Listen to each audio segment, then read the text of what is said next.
critical leadership skill. Last time we spoke about the connection deficit, which is actually the topic of the white paper that's about to be launched this week. And we spoke about the fact that increasingly we see leaders disconnecting, people disconnecting, this connection deficit that's existing that is so detrimental to people, to workplaces, to teams. But why it's so important is the fact that when leaders can genuinely connect with their people, it builds such a foundation of trust. It enables teams to connect, to understand their purpose, to understand how they contribute to the performance of the organisation. It's so critical to engagement and ultimately to allowing teams and organisations to thrive.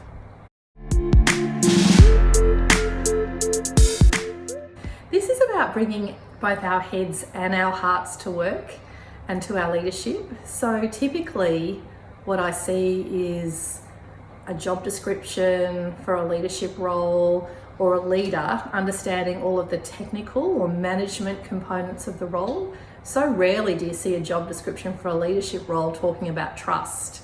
It might talk about engagement, but it's about how we measure engagement. But fundamentally, this art, this science of connection is about bringing both our head and our heart to work.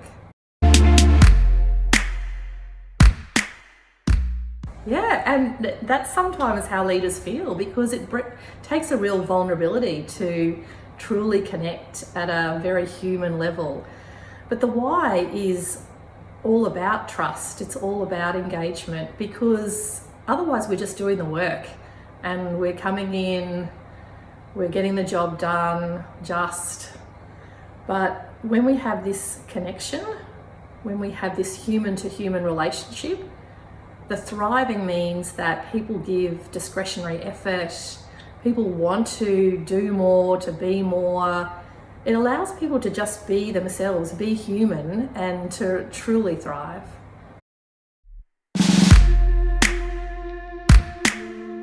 It's because this need to be vulnerable, to expose yourself somewhat, to actually be human, to leave any excess ego at the door is really foreign to leaders.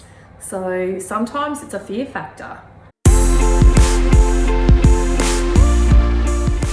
Well, trust is created through connection. So when we enable our people through great leadership to be truly themselves, through connection, through feeling valued and needed and wanted, through understanding who people are, and when people are allowed to be themselves and be human, trust is created.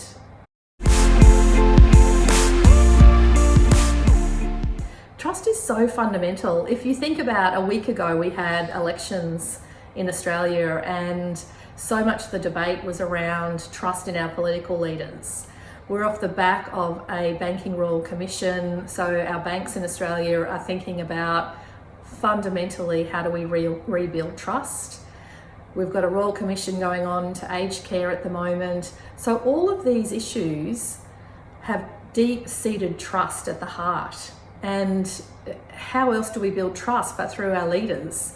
So how our leaders are showing up, how our leaders are leading and connecting with both their people into the organisation, to customers and to community is absolutely critical. It is the connection deficit, but we talk about the why, the what and the how of connected leaders, and I'm very excited to get this out.